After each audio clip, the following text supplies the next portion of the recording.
KTO Radio présente À haute voix, la lecture intégrale des œuvres spirituelles majeures. Aujourd'hui, Charles de Foucault de René Bazin.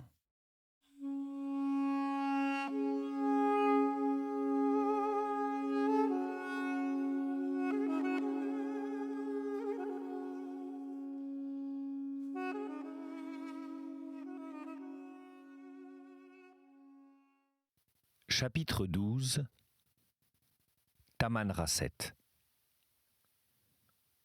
Dès le dimanche de la Passion, 27 mars 1909, afin qu'il y eût ce jour-là messe à Beni Abbès, le père de Foucault, faisant le chemin en grande hâte, reprenait possession du premier ermitage. Il y passa le temps pascal pour être jusqu'au bout à la disposition des officiers et des soldats chrétiens qui voudraient faire leur Pâques, recevant des visites de Français, de Berbères et d'Arabes, et aux heures de solitude, mettant la dernière main au statut de l'association pour le développement de l'esprit missionnaire selon les indications de Monseigneur Bonnet, qui s'était intéressé à ce projet. Elle est belle, en effet, la pensée qu'a eue le grand moine africain de grouper les chrétiens de France et d'Algérie, avant tout les Sahariens qui sont des deux pays ensemble, mais les sédentaires aussi, et ceux qui de leur vie ne traverseront la mer, et de les faire prier chaque jour pour la conversion de nos frères musulmans sujets de la France. Idée simple aussi et pratique, et qui pénétra dans la profonde France chrétienne, habituée de temps immémorial à comprendre ces sortes de développement fraternel et comme indéfini de la communion des saints. Déjà, bien que l'œuvre soit demeurée humble et sans moyens de propagande, des voyageurs, des officiers, des marins, des parents et des parentes de missionnaires, des communautés d'hommes et de femmes ont promis d'intercéder pour ces peuples délaissés et qui sont nôtres. Je dirai à la fin de ce livre ce qui a été fait et ce qu'est le règlement bien simple de cette union de prière, legs du père de Foucault, à beaucoup qui n'en savent rien. 1 mois de séjour à peu près dans l'ermitage de Beni Abbès, puis l'ermite se refait pèlerin. Il fabrique ou achète les 2 paires de sandales nécessaires. Il chaussera la seconde quand les pierres auront usé les semelles de la première, ou que la chaleur en aura durci et racorni le cuir. Et le voici en route. L'accueil qu'il reçoit partout lui est une récompense. Sans doute les quêteurs sont nombreux parmi ceux qui abordent le marabout, mais à présent, et pour beaucoup, il est l'ami que l'on consulte. Tandis qu'il chemine près de son chameau, quand il traverse un ksar ou que dans l'ardeur du jour, à l'heure de la gaïla, il s'étend à l'ombre d'un arbre ou d'une roche, quelqu'un se glisse près de lui et lui confie une inquiétude, une peine. Il y en a tant. Si l'on veut un exemple de cette sorte d'apostolat, je puis le donner. Vers le temps que je raconte ici, un soldat vint trouver le père. Il vivait avec une noire, une esclave que ses maîtres arabes avaient été contraints de libérer parce qu'ils la maltraitaient. Cette femme voyait avec effroi s'approcher l'époque où le soldat retournerait en France. Celui-ci l'aimait et l'estimait, bien qu'il vécût irrégulièrement, il avait au cœur la foi du vieux pays, et peut-être un peu par remords, et parce que nous sommes naturellement missionnaires, il enseignait à cette femme les principes de la religion chrétienne. Même il assurait qu'on la pouvait déjà regarder comme étant de notre religion, tant elle avait l'âme disposée à la recevoir. Mais comment ferait-elle quand il l'aurait quittée ? Sachant qu'elle avait les Arabes en horreur et qu'elle ne pourrait plus vivre dans le pays où elle avait tant souffert par eux, il se tourmentait. Il exposa l'affaire aux moines ambulants, aux frères universels. Et je trouve la réponse qui lui fut faite dans une lettre au père Guérin. Je l'ai engagé à vous demander d'accepter cette femme dans votre ouvroir de Gardaïa. Il l'y amènerait, elle y resterait, vivant entièrement chez les sœurs, où son travail paierait sa pension. Elle est fort bien d'apparence, et le caporal l'estime et l'aime beaucoup. De plus, ce serait sauver une âme. Elle a toujours eu une vie régulière. À l'heure où elle a été affranchie, le français l'a recueillie. D'après ses idées à elle, elle n'a donc jamais cessé d'être en position régulière. Qu'advint-il de cette pauvre femme de 30 ans, tranquille et laborieuse ? C'est une des innombrables histoires dont nous ne saurons jamais la fin. Rentré à Tamanrasset, le père de Foucault trouve son ermitage quelque peu agrandi par les soins de ses amis de Motilinski et des haratins du village. Il a même la surprise que lui a faite un jeune officier d'apercevoir dans le couloir encombré qu'il appelle sa maison un lit de camp apporté à dos de chameau. Il ne gronde pas, il accepte le cadeau, il remercie et pour la première fois depuis 27 ans, persuadé par la grande lassitude, il dort étendu sur une toile. Dès qu'il a repris possession de l'ermitage, il se remet, avec la même ardeur que par le passé, à ses travaux de langue touareg, ayant hâte de les achever pour travailler plus directement au but unique, voir davantage les personnes et donner plus de temps à la prière et aux lectures religieuses. Cette idée d'évangélisation progressive, qui n'a jamais cessé d'être la sienne et d'inspirer ses actes, le porte à inventer pour ces pauvres Sahariens quelques formules de prière et, dans la même lettre, il soumet au père Guérin un projet de chapelet simplifié à l'usage des infidèles. Il dirait au commencement l'acte de charité, puis en n'importe quelle langue sur les petits grains « Mon Dieu, je vous aime » et sur les gros grains « Mon Dieu, je vous aime de tout mon cœur ». Jugeriez-vous bon, conclut-il, de demander des indulgences pour ce chapelet très simple, qui est bon à dire aussi pour les chrétiens ?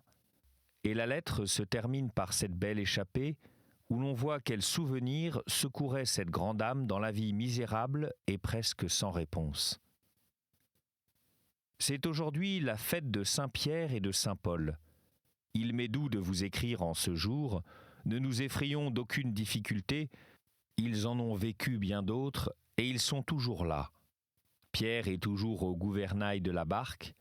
Si des disciples de Jésus pouvaient se décourager, quelle cause de découragement auraient eu les chrétiens de Rome le soir de leur martyre à tous deux ? J'ai souvent pensé à cette soirée-là. Quelle tristesse, et comme tout aurait semblé avoir sombré, s'il n'y avait pas eu dans les cœurs la foi qu'il y avait. Il y aura toujours des luttes et toujours le triomphe réel de la croix dans la défaite apparente. Ainsi soit-il. Il attend de jour en jour le colonel Lapérine. Il note, événement heureux, la nomination comme secrétaire de Moussa d'un jeune homme élevé à Tlemcen, parlant bien français, ayant une bonne instruction française et une excellente instruction arabe, très francisé et nullement fanatique. On peut espérer que ce nouveau personnage détruira la mauvaise influence des prétendus talebs ignorants et fanatiques qui venaient de Rat. Quand aurons-nous à nous réjouir, ajoute-t-il, non plus de l'arrivée des musulmans, mais de l'arrivée des prêtres catholiques ? Avec quelle ardeur je désire un compagnon qui soit prêtre, pour instruire par l'exemple et les conversations quotidiennes, afin d'amener peu à peu les âmes à un autre enseignement. Lapérine, après une très heureuse et fructueuse tournée poussée jusqu'à Gogo, passe une semaine à Tamanrasset et emmène avec lui son ami le père de Foucault. Ils font le tour de la Hagar, de manière à voir les principaux cantons habités. Cette fois, il avait résolu de recenser les guerriers hogars, de passer en revue les troupes disponibles contre les Asdjers, et il avait fait distribuer des fusils du modèle 1874. Preuve de confiance et gageur tout ensemble. Moussa, ayant examiné avec le colonel en quel lieu il convenait d'ordonner le rassemblement, s'était décidé pour la haute vallée de l'Oued Tmereri, qui est fournie d'eau et de pâturage et couverte de très beaux étels. au jour et à l'heure convenue, la Périne se trouvait au sommet d'un mamelon vers le milieu de la vallée, et la vallée était déserte encore. Autour de lui se tenaient le lieutenant de Saint-Léger, le lieutenant Sigonnet, le docteur Hérisson, le père de Foucault et 4 ordonnances. Près du chef français, on avait placé le tambour de guerre, le tébel, qui donne le signal de l'appel aux armes. D'une vallée voisine, où il avait convoqué ses guerriers, Moussa Agamastan commençait à faire passer ses troupes dans la plaine de Tméréri. Entre les arbres, on vit briller les armes, on vit des boucliers, les silhouettes des premiers combattants haut perchés et les têtes en mouvement des méharis. Alors, le colonel fit battre le tocsin et la poussière s'éleva entre les étels. Et 525 méharistes de Moussa s'élancèrent vers le grand chef de France, immobile et secrètement enthousiaste. Après la fantasia, il y eut une causerie. La Périne parla des usages à conserver, des autres qu'il fallait abandonner, par exemple celui des razzias. Le bruit ayant couru qu'il voulait interdire la halle, c'est-à-dire l'assemblée galante et mondaine, la Périne, qui savait imparfaitement le tamatchek, tourna la tête, cherchant un bon interprète qui pût démentir la nouvelle. Il y avait bien, a-t-il raconté dans les annales de géographie, il y avait bien le père de Foucault, mais je n'osais guère lui demander ce service. Il se mit à rire, et après m'avoir dit que je lui faisais faire des traductions peu canoniques, il traduisit ma phrase, à la grande joie de tous les jeunes gens, et en particulier d'Akamouk, qui apercevait là une superbe occasion de taquiner le père pendant leur longue chevauchée. Au retour de cette expédition, et vers la fin octobre, le père reçoit à Tamanrasset la visite du capitaine Niéger. Le fort Motilinski est construit. Pour un voyageur comme frère Charles, 50 kilomètres sont une promenade, et lorsqu'un soldat français est gravement malade, on avertit l'ermite qui sort aussitôt de l'ermitage et va confesser le mourant. Il n'y a rien de nouveau, écrit-il au père Guérin, dans le pays que la présence continuelle des officiers met de plus en plus en main. Plus on va, plus ils se trouvent préparés à l'arrivée de vos pères. Dans le présent, l'œuvre des officiers est tout ce qu'on peut désirer de meilleur. Elle ouvre les voies, établit le contact, fait régner la sûreté et donne bonne opinion de nous, car le colonel, le capitaine Niéger, monsieur de Saint-Léger et les autres sont d'une bonté incomparable avec les indigènes. Tant d'efforts ne peuvent pas être vains. Les témoignages concordent pour signaler les débuts d'une civilisation au Hogar. L'apprivoisement marche à grands pas. Le père de Foucault en rapporte l'honneur aux officiers, mais nous savons qu'il eut, dans ce commencement de civilisation, une part très considérable. Partout où a passé un officier, la population de farouche et de méfiante est devenue amicale. Une foire bisannuelle a été établie au fort Motilinski, Taraou-Aout, en mars et en octobre. On y est convié de tous côtés, d'Agadez, de Zinder, de Laïr, comme d'Insala, d'Ouargla, etc. La présence en tout temps dans l'Ahagar d'un détachement d'une centaine de soldats a mis en lumière les ressources de la contrée. Ce détachement trouve sur place tout son approvisionnement de blé, de viande, de légumes, ainsi que l'orge pour ses chevaux. Le blé revient à 40 francs le quintal, l'orge à 30, une chèvre à 7 francs 50, un mouton à 10 francs, le beurre à 1 franc 50 la livre. Tous les légumes de France se récoltent dans les jardins, leur qualité est excellente. L'eau et la terre abondent, on pourrait cultiver bien plus qu'on ne cultive, les bras seuls manquent. Pour connaître dans le détail la vie quotidienne de l'ermite, et précisément les choses qu'il ne raconte pas, nous avons eu quelques pages du frère Michel, hôte passager de Beni Abbès. Eh bien, nous aurons pour nous peindre la vie à Tamanrasset les notes qu'a bien voulu me remettre le major Robert Hérisson et qui se rapportent aux années 1909 et 1910. Le docteur Hérisson a séjourné au Hogar pendant de longs mois comme aide-major attaché au poste de Motylinski et chargé de missions médicales parmi les tribus Touaregs. Lui aussi, et dans l'ordre scientifique, il a été l'un des agents précieux du système d'apprivoisement imaginé par la Périne. Il était dans l'oasis tripolitaine de Djanet lorsqu'il reçut du colonel une lettre de service dont il fut quelque peu surpris. Le colonel lui écrivait de se rendre au Hogar et là, de se mettre à la disposition du père de Foucauld, de recevoir de celui-ci des instructions sur la manière d'agir vis-à-vis des Touaregs, de lui demander notamment dans quelle tribu, d'accord avec Moussa Agamastan, il convenait d'abord de faire des vaccinations et de donner des soins médicaux. À peine eut-il causé avec le jeune médecin, le père de Foucauld l'invita, comme il avait coutume de le faire, à assister à la messe du lendemain. M. Robert Hérisson répondit qu'étant protestant, il avait le regret de ne pouvoir accepter l'invitation. J'abordai le père de Foucauld avec curiosité et une certaine réserve, sachant qu'il allait être mon instructeur. Je vis un homme d'apparence chétive au premier aspect, d'une 50aine d'années, simple, modeste. Malgré son habit, rappelant celui des pères blancs que j'avais vus à Ouargla, rien de monastique dans le geste, dans l'attitude, rien de militaire non plus. Sous une très grande affabilité, simplicité, humilité de cœur, la courtoisie, la finesse, la délicatesse de l'homme du monde. Bien qu'il parût mal vêtu, sans aucun souci d'élégance et qu'il fût d'un abord très facile pour tous, ouvriers français, brigadiers indigènes, la vivacité de son regard, sa profondeur, la hauteur de son front, l'expression de son intelligence en faisaient quelqu'un. Il était de taille au-dessous de la moyenne, il paraissait au premier aspect peu de choses, mais j'eus vite l'impression que le père de Foucauld était d'une grande intelligence, un cœur sensible, délicat. Il me fut très sympathique. Je me sentis attiré vers lui.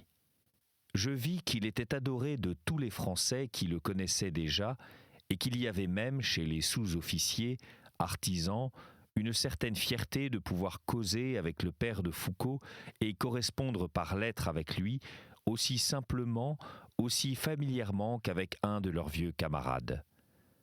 Ce père était réellement curieux. « Que me conseillez-vous de faire auprès des Touaregs, mon père ?» lui dis-je. « J'ai l'ordre de prendre vos instructions. » Il causa longuement. Il fallait être simple, affable et bon vis-à-vis des Touaregs, les aimer et leur faire sentir qu'on les aimait pour en être aimés. Ne pas être aide-major, même pas le docteur avec eux, ne pas se froisser de leur familiarité ou de leur désinvolture, être humain, charitable, être toujours gai. Il faut toujours rire, même pour dire les choses les plus simples. Moi, comme vous le voyez, je ris toujours, je montre mes vilaines dents. Ce rire met de la bonne humeur chez le voisin, l'interlocuteur. Il rapproche les hommes, leur permet de mieux se comprendre, il égaie parfois un caractère assombri, c'est une charité. Quand vous serez au milieu des Touaregs, il faut toujours rire. Donnez-leur vos soins médicaux avec patience, guérissez-les. Ils auront une haute idée de notre science, de notre puissance, de notre bonté. S'ils vous demandent de soigner une chèvre, n'en soyez pas vexés. Je suis d'avis que vous séjourniez longtemps près d'un campement touareg, non pas mêlé à eux, mais en bordure, pas gênant, mais prêt à les recevoir s'ils veulent venir. Restez ici, sans bouger de place, 3 semaines. Vous aurez le temps de les guérir et aussi de les connaître et de vous faire connaître. Ils nous ignorent. On fait courir sur les Français des légendes absurdes. On raconte que nous mangeons les enfants, que la nuit, nous nous métamorphosons en bêtes, etc.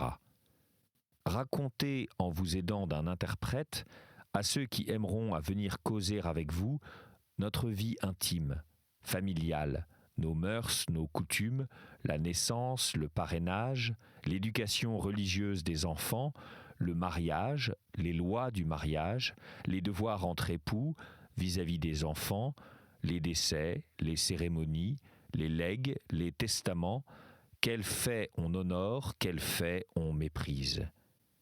Il me conseilla de montrer aux Touaregs des photographies vérascopiques représentant les travaux des champs en France, nos troupeaux, la vie à la campagne, les rivières, les fermes, nos bœufs, nos chevaux.